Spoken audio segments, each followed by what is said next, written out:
وقولوا قولا سديدا يصلح لكم أعمالكم ويغفر لكم ذنوبكم ومن يطع الله ورسوله فقد فاز فوزا عظيما أما بعد فإن خير الحديث كتاب الله وخير الهدي هدي محمد صلى الله عليه وسلم وشر الأمور كل بدعة ضلالة وَكُلَّ ضَلَالَةٍ فِي النَّارِ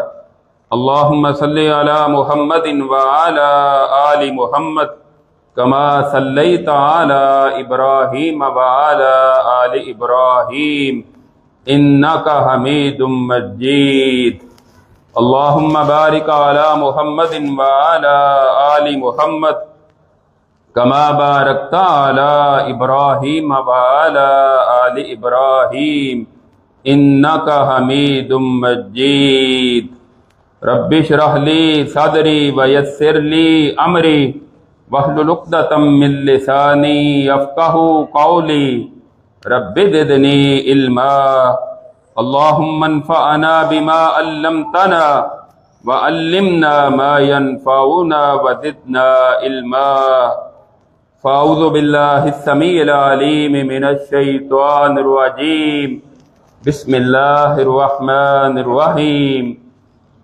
ادعو الی سبیل ربک بالحکمت والموعظۃ الحسنہ وجادلہم باللتی ہی احسن ان ربک هو اعلم بمن ضل عن سبیلہ وهو اعلم بالمہتدین۔ ہر قسم کی حمد و ثنا اس اللہ وحدہ لا شریک کے لیے جو ساری کائنات کا خالق، مالک اور رازق ہے۔ درود و سلام امام الانبیاء، سید الانبیاء، سید الاولین والآخرین، ساری کائنات سے افضل اور اعلیٰ جناب محمد الرسول اللہ صلی اللہ تعالی علیہ وسلم کی ذات گرامی پر۔ سامعین محترم، گزشتہ خطبہ جمعہ میں ہم نے یہ موضوع شروع کیا تھا کہ دعوت دین کے لیے نبی کریم صلی اللہ علیہ وسلم کی کاوشیں، تاکہ آپ کی سیرت طیبہ کی روشنی میں ہم بھی دین کے کام کو آگے پھیلانے میں معاون ثابت ہوں اور دین کی نشر و اشاعت اور کتاب و سنت کی آبیاری کے لیے ہم بھی اپنا بھرپور کردار ادا کر سکیں۔ نبی کریم صلی اللہ علیہ وسلم کو اللہ رب العزت نے جب سے یہ ذمہ داری سونپی تو آپ نے اس کے لیے دن رات ایک کر دیا۔ آپ کے شب و روز دعوت دین کے لیے وقف تھے کہ آپ کبھی بازاروں میں جاتے ہوئے لوگوں کو دین کی دعوت دیتے ہیں، کبھی آپ راستے سے گزرتے ہوئے دین کے احکامات سمجھاتے ہیں، کبھی آپ منڈیوں میں جا کر اور ان مقامات میں جا کر جہاں ان کے تجارتی بازار، تجارتی میلے ہوتے تھے، وہاں جا کر آپ ان کو دین کی دعوت پہنچاتے ہیں۔ اس کی روشنی میں یہ بات معلوم ہوتی ہے کہ ہماری ذمہ داری بھی صرف اتنی نہیں کہ جو ہمارے پاس آ جائے گا ہم صرف اس کو دین کی دعوت دیں گے، بلکہ سیرت کی روشنی میں نبی کریم صلی اللہ علیہ وسلم کے اسوہ حسنہ کی روشنی میں ہماری بھی ذمہ داری بنتی ہے۔ ہم اپنے گھر میں، اپنے خاندان، اپنے کنبے، قبیلے، دوست و احباب،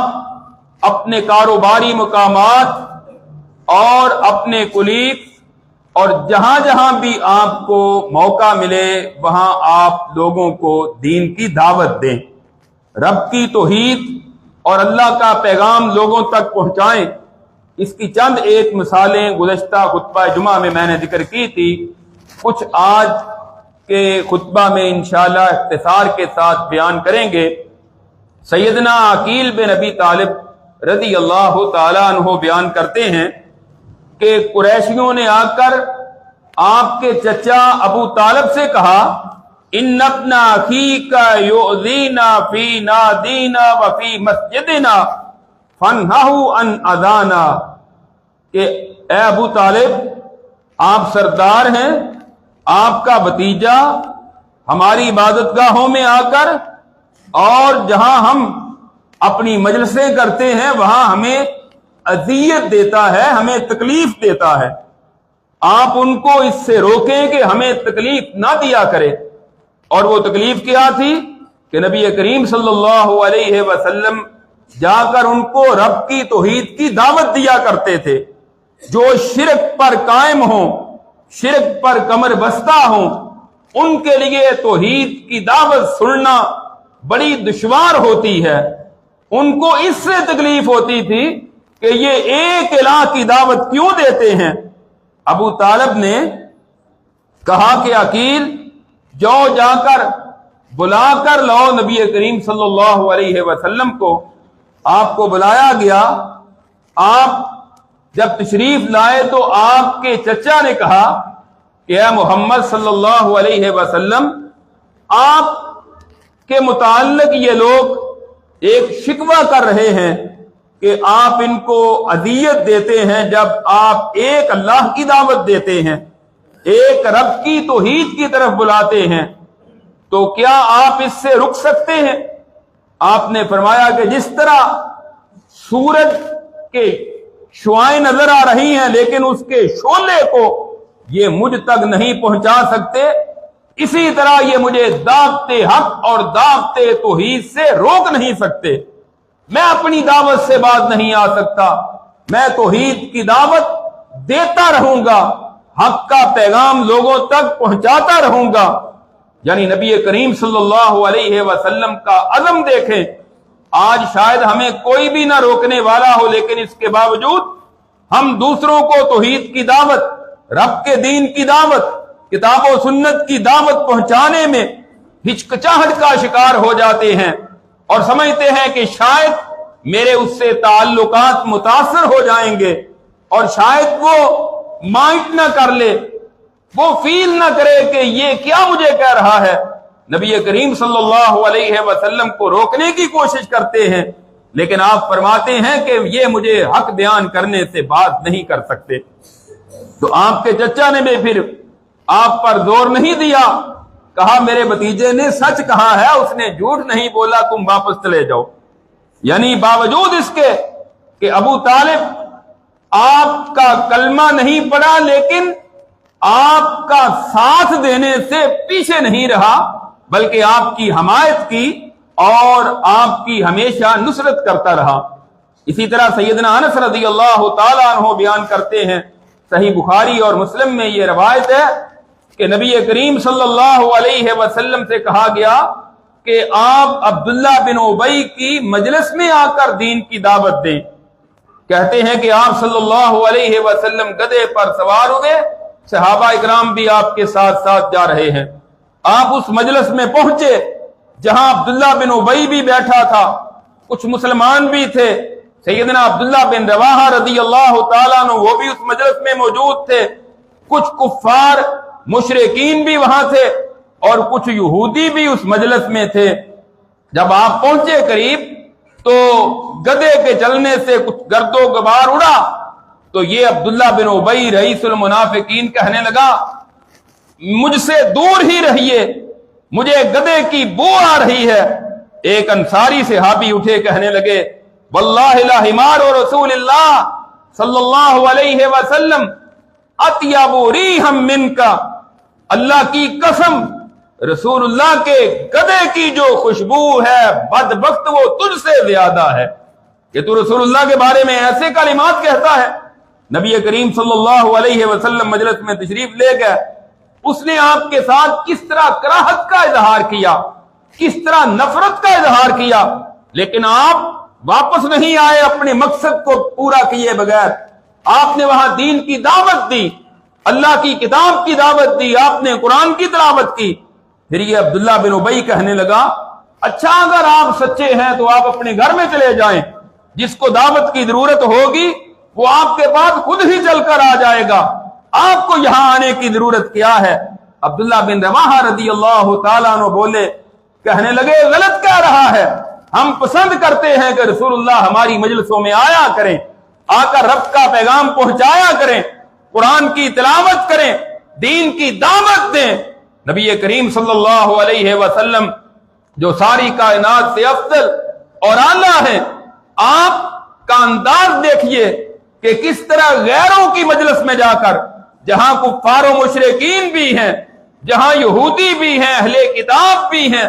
نبی کریم صلی اللہ علیہ وسلم وہاں جا کر کس طرح ان کی مجلس میں دین کی دعوت دیتے ہیں، اور ان کی نفرت کے باوجود آپ نے حق کا پیغام پہنچانے میں کوئی کمی اور کوئی کسر نہیں چھوڑی۔ حضرت ربیعہ بن عباد دلی رضی اللہ تعالیٰ عنہ بیان کرتے ہیں، جو پہلے کافر تھے پھر بعد میں مسلمان ہو گئے، کہتے ہیں رأیت رسول اللہ صلی اللہ علیہ وسلم بصر عینی بسوق ذی المجاد یقول یا ایھا الناس قولوا لا الہ الا اللہ تفلحوا۔ کہتے ہیں ابھی انہوں نے کلمہ نہیں پڑھا تھا، یہ روایت بعد میں بیان کرتے ہیں جب مسلمان ہوئے، کہتے ہیں کہ میں نے رسول اللہ صلی اللہ علیہ وسلم کو ذوالمجاز، ایک بازار تھا مکہ میں جہاں تجارت کیا کرتے تھے بازاروں میں، جس طرح آج کل ہماری مارکیٹس اور منڈیاں ہوتی ہیں، کہتے ہیں نبی کریم صلی اللہ علیہ وسلم کو میں نے اپنی آنکھوں سے دیکھا کہ آپ بازار میں گئے اور ذوالمجاز بازار کے اندر جا کر لوگوں کو کہہ رہے تھے یا ایھا الناس قولوا لا الہ الا اللہ تفلحوا، اے لوگو لا الہ الا اللہ کہہ دو، اللہ کے سوا کوئی معبود نہیں، کوئی الہ نہیں ہے مگر وہ ایک اللہ ہے، کوئی حاجت روا، کوئی مشکل کشا، کوئی اولاد دینے والا، کوئی کاروبار چلانے والا، مشکلات سے نجات دلانے والا، خزانوں کا مالک، زندگی اور موت کا مالک، عزت اور ذلت کا مالک، وہ ایک اللہ ہے، لہذا اس ایک اللہ کی توحید کا اقرار کر لو، ایک اللہ کی عبادت کرو تو فلحو، تم کامیاب ہو جاؤ گے۔ کہتے ہیں نبی کریم صلی اللہ علیہ وسلم بازار میں مسلسل یہ دعوت دیتے ہوئے جا رہے تھے، آپ کے پیچھے پیچھے ایک شخص تھا، وہ کہہ رہا تھا انہ صابی کاذب، یہ شخص بے دین ہو گیا ہے، یہ جھوٹا ہے جو دعوت دے رہا ہے۔ کہتے ہیں کہ میں نے لوگوں سے پوچھا کہ یہ کون ہے جو گواہ جو دعوت دے رہے ہیں؟ انہوں نے کہا محمد ابن عبداللہ، یہ عبداللہ کے بیٹے محمد ہیں صلی اللہ علیہ وسلم، اور یہ دعویٰ کرتے ہیں کہ اللہ کے نبی ہیں، یہ اپنے رب کی طرف بلا رہے ہیں۔ کہنے لگے میں نے پوچھا یہ جو پیچھے پیچھے ساتھ ساتھ بدبخت کہہ رہا ہے کہ یہ جھوٹے ہیں نعوذ باللہ، ان کی دعوت کو قبول نہ کرو، ان کی بات کو نہ مانو، اس نے اپنے باپ دادا کا دین چھوڑ دیا ہے، صابی ہو گیا ہے، یہ کون ہے؟ انہوں نے بتایا امہ ابو لہب، یہ کوئی غیر نہیں ہے، ان کا سگا چچا ابو لہب ہے۔ آپ اندازہ کریں کہ نبی کریم صلی اللہ علیہ وسلم کس قدر بار بار، اور صرف ایک مرتبہ نہیں، بار بار کہتے ہیں لا الہ الا اللہ تفلحوا، لوگوں لا الہ الا اللہ کہہ دو کامیاب ہو جاؤ گے، اور پیچھے وہ ابو لہب بھی ہے، سگا چچا، مخالفت کرنے والا۔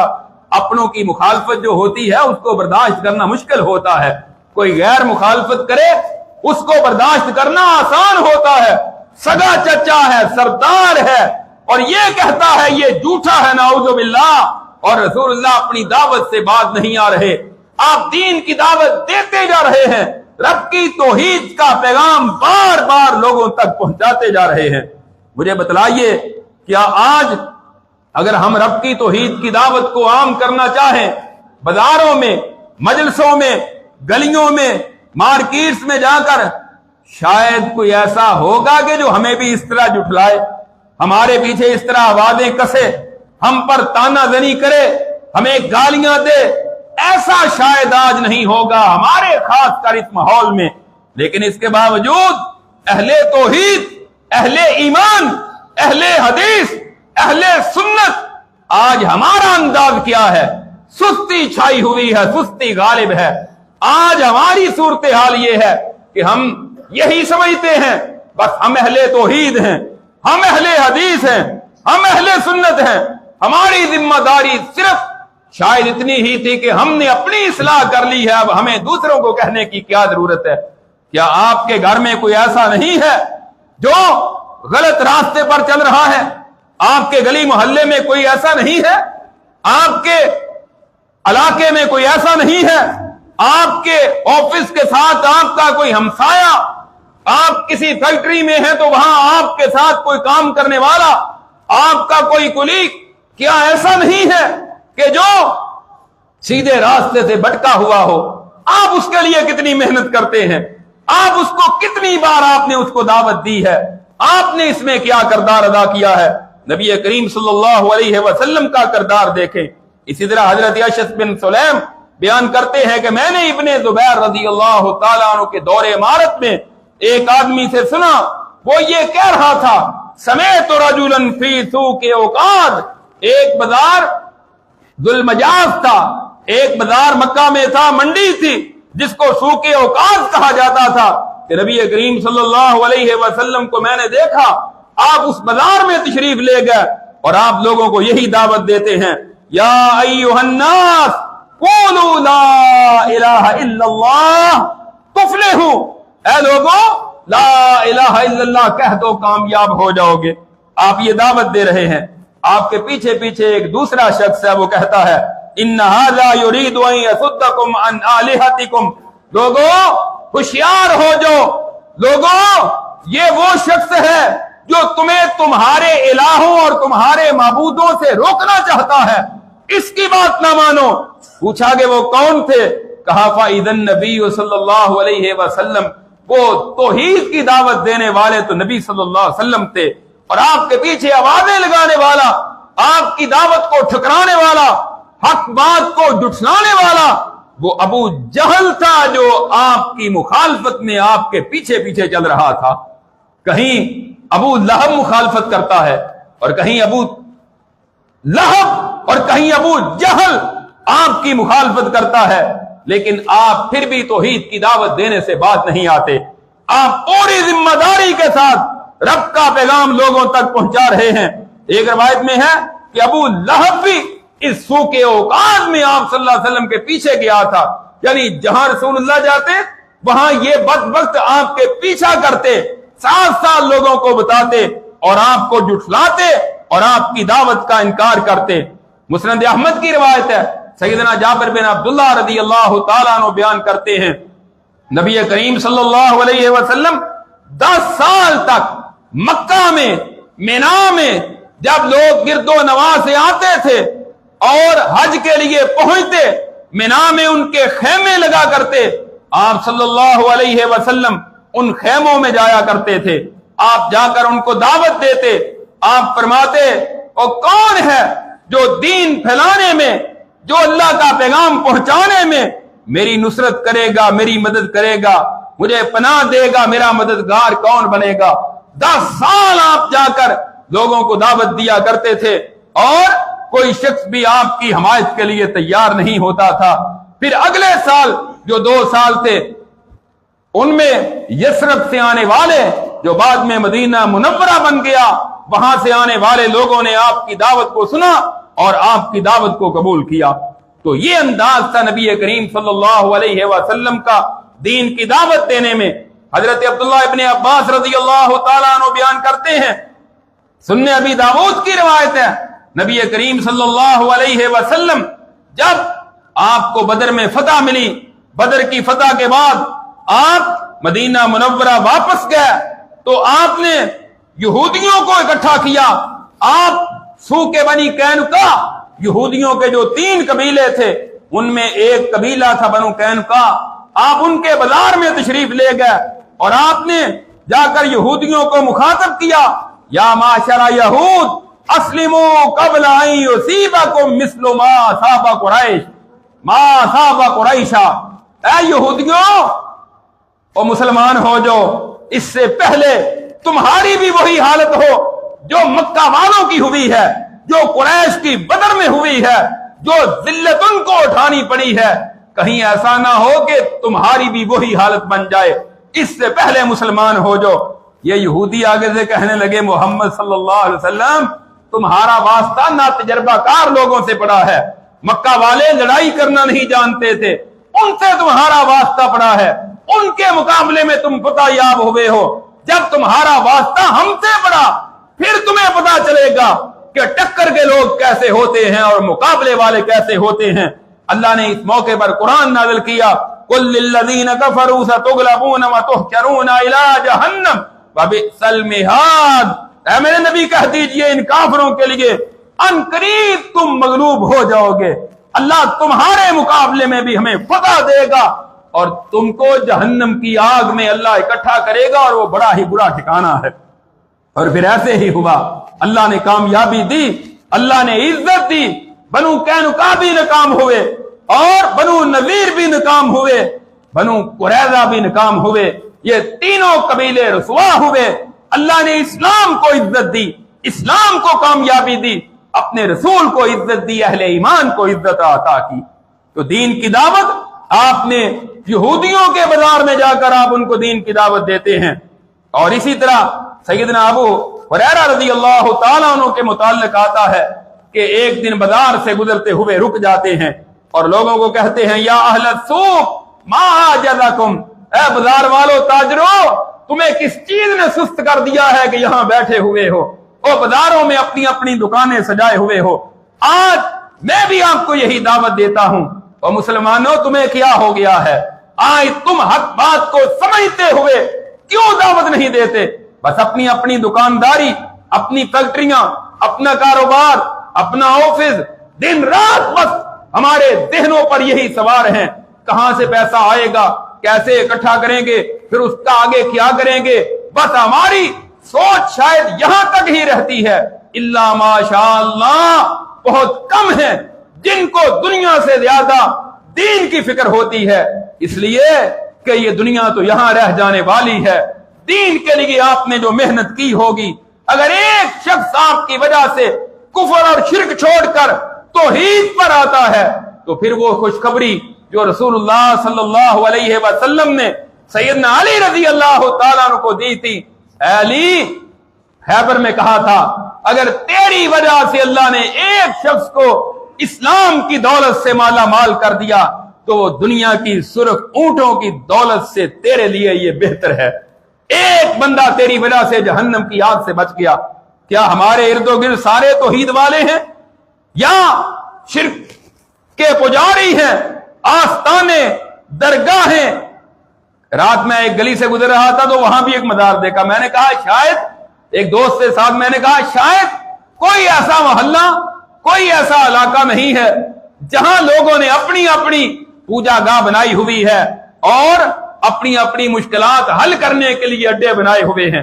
ہر علاقے میں, ہر آبادی میں یہ بنے ہوئے ہیں اور لوگوں کو رب کی توحید کے مقابلے میں شرک کی آبیاری کر رہے ہیں. لوگ وہاں پیسہ بھی خرچ کرتے ہیں, وہاں دیگیں بھی لے کر جاتے ہیں, وہاں لوگوں کو دودھ بھی پلاتے ہیں شرک کی طرف مائل کرنے کے لیے, اور ہم اس کی ہمسائیگی میں بیٹھے ہوئے خاموشی سے بیٹھے ہوئے ہیں کہ ہماری کوئی ذمہ داری نہیں. سیدنا ابو ہریرہ رضی اللہ تعالیٰ عنہ کہتے ہیں او بازار والوں تمہیں کیا ہو گیا, کیوں سست پڑ گئے ہو؟ کہنے لگے ابو ہریرہ کیا ہوا؟ کہنے لگے ذاک میراث رسول اللہ صلی اللہ علیہ وسلم یقسم وانتم ہاہنا. اور مسجد نبوی میں رسول اللہ کی وراثت تقسیم ہو رہی ہے اور تم یہاں بیٹھے ہوئے ہو. کہنے لگے اچھا. فوری لوگ اٹھے, دکانیں چھوڑی اور چلے گئے مسجد نبوی میں پہنچے. ابو ہریرہ رضی اللہ تعالیٰ عنہ وہاں ہی رکے رہے. جب لوگ واپس آئے آگے کہنے لگے ابو ہریرہ وہاں تو رسول اللہ کی وراثت تقسیم نہیں ہو رہی. کہا مسجد نبوی میں کوئی شخص نہیں تھا؟ جی وہاں لوگ تو تھے, کوئی نماز پڑھ رہا ہے, کوئی حلال و حرام کے متعلق گفتگو کر رہا ہے, کوئی رسول اللہ کی احادیث کو بیان کر رہا ہے, کوئی قرآن کی آیات سمجھ اور سمجھا رہا ہے. سیدنا ابو ہریرہ رضی اللہ تعالیٰ عنہ فرماتے ہیں ویحکم فضا کا میراث رسول اللہ صلی اللہ علیہ وسلم, افسوس تم پر, یہی تو رسول اللہ کی وراثت ہے اور یہ دین ہی رسول اللہ کی وراثت ہے. آپ نے کوئی مال نہیں چھوڑا وراثت میں, آپ نے دین چھوڑا ہے, قرآن چھوڑا ہے, احادیث چھوڑی ہیں. جس نے ان کو حاصل کر لیا وہ رسول اللہ کا وارث بن گیا. اسی لیے تو آپ نے فرمایا ہے العلماء ورثۃ الانبیاء, علماء انبیاء کے وارث ہیں. کیا ہم رسول اللہ کے وارث نہیں بن سکتے؟ رسول اللہ کے وارث بن سکتے ہیں نا؟ زیادہ دین آپ کو نہیں آتا، جتنا آپ کو آتا ہے آپ اتنا ہی آگے پہنچائیں۔ ہر جمعے میں سنتے ہیں حدیث، کوئی ایک آدھی تو یاد ہو ہی جاتی ہوگی نا، یا 30-40 سال گزر گئے ہمیں ایک بھی بات یاد نہیں، ایک بھی مسئلہ یاد نہیں۔ جو مسئلہ آپ نے سنا ہے اس مسئلے کو آگے پہنچائیں۔ کیا لا الہ الا اللہ کی دعوت سے آج بھی ہم ناواقف ہیں، آج بھی ہمیں اس کی خبر نہیں ہے؟ اس توحید کی دعوت کو عام کیجئے، گلی محلوں میں جا کر، دوست و احباب سے جا کر، رشتہ داروں سے جا کر۔ اللہ نے اپنے نبی کو بھی یہ حکم دیا اور آپ کے ذریعے ہمیں حکم دیا، وَأَنذِرْ عَشِيرَتَكَ الْأَقْرَبِينَ، اے میرے نبی اپنے قریبی رشتہ داروں کو ڈرائیے، ان کو سمجھائیے، واعظ و نصیحت کیجئے، اور سب سے بڑی ان کی خیر خواہی یہی ہے۔ آپ رشتہ دار کو مال دے دیں، اس کا دنیاوی ضروریات اس کی پوری ہو جائیں، یہ اس کی خیر خواہی ہے، لیکن چھوٹی ہے۔ اگر آپ نے اس کو جہنم کی آگ سے بچا لیا تو یہ سب سے بڑی خیر خواہی۔ اور پھر صرف آپ نے اس کو نہیں بچایا، آپ نے اپنے آپ کو بھی بچا لیا ہے۔ وہ ایک بندہ جو توحید پر آئے گا وہ ممکن ہے کہ آپ کی نجات کا ذریعہ بن جائے، اور اس کی ساری زندگی کی عبادات کے برابر آپ کو اللہ اجر دے گا کہ آپ کے ذریعے اس کو توحید ملی، آپ کے ذریعے اس کو قرآن اور حدیث اور رسول اللہ کی وراثت مل گئی۔ نبی کریم صلی اللہ علیہ وسلم، صحیح بخاری اور مسلم میں روایت ہے، سیدہ عائشہ رضی اللہ تعالی عنہا ایک دن پوچھتی ہیں، اے اللہ کے رسول صلی اللہ علیہ وسلم، هل اتا علیک یوم کان اشد من یوم احد، اے اللہ کے رسول کیا آپ پر احد کے دن سے بھی کبھی کوئی سخت دن آپ کی زندگی میں آیا ہے کہ جب آپ کا سر مبارک بھی زخمی ہو گیا تھا،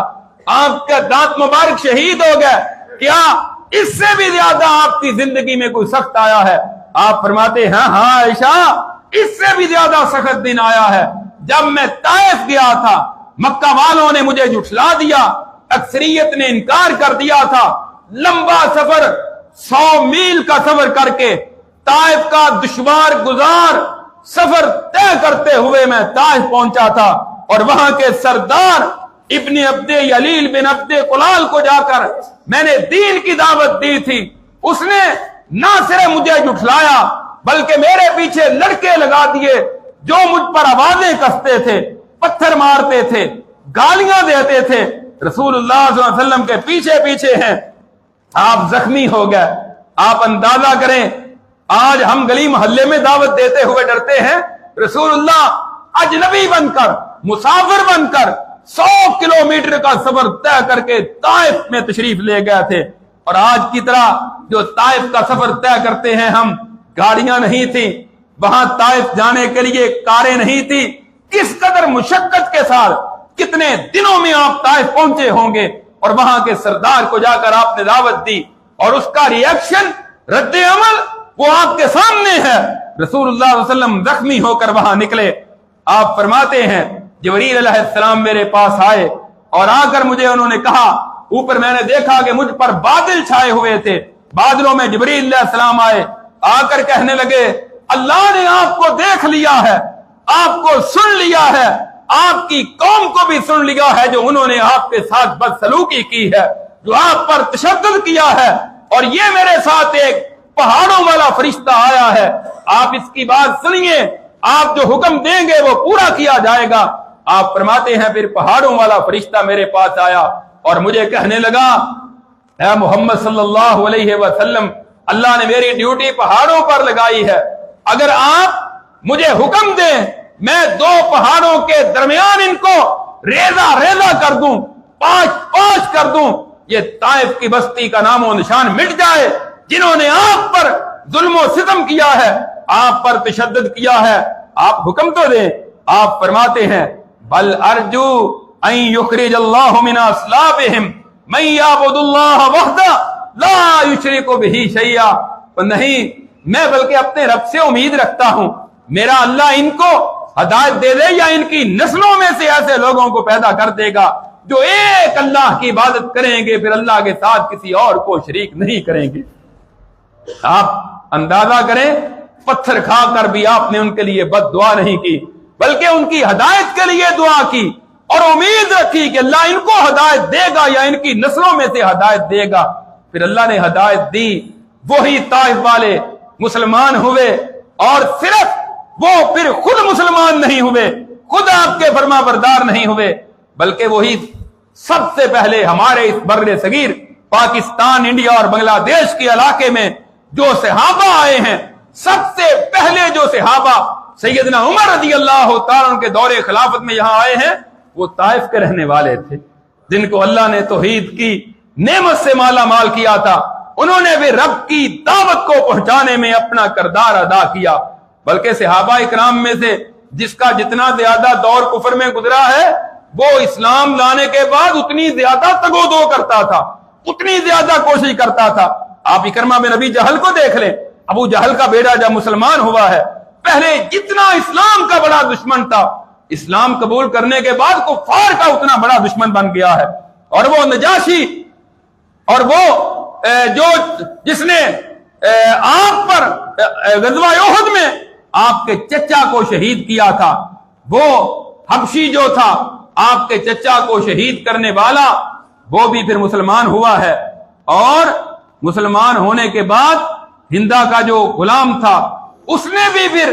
جو کردار ادا کیا ہے, سیدنا ابو بکر صدیق رضی اللہ تعالیٰ عنہ کے ساتھ مل کر اس مرتد جس نے مسلمہ کذاب, جس نے اپنی نبوت کا جھوٹا دعویٰ کیا تھا, اس کے خاتمے میں پھر جو اس کا کردار تھا وہ بھی کمال کا تھا. یعنی اسلام قبول کرنے کے بعد پھر ان صحابہ اکرام کا کردار بھی بڑا سنہری رہا ہے. اللہ رب العزت سے دعا ہے